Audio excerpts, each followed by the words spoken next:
Rihanna's parents were both residents at the Heron during the first wave of the pandemic. Life expectancy dropped by 1.6 years in the U.S. and 1.5 years in Spain.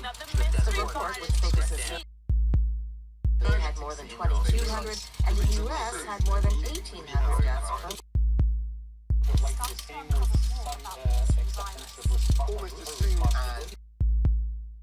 population. Our ranking in COVID deaths was similar. The OECD 100,000. Canada had 4,347 cases.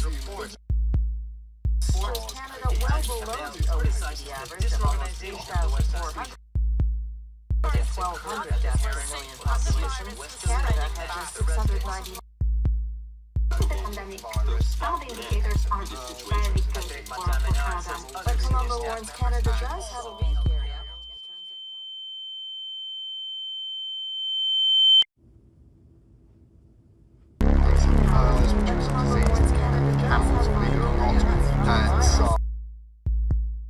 Mental health problems soared during the pandemic. Anxiety and depression seen out. 3 days later, the Chinese government in the city of Rome So it looks very concerning.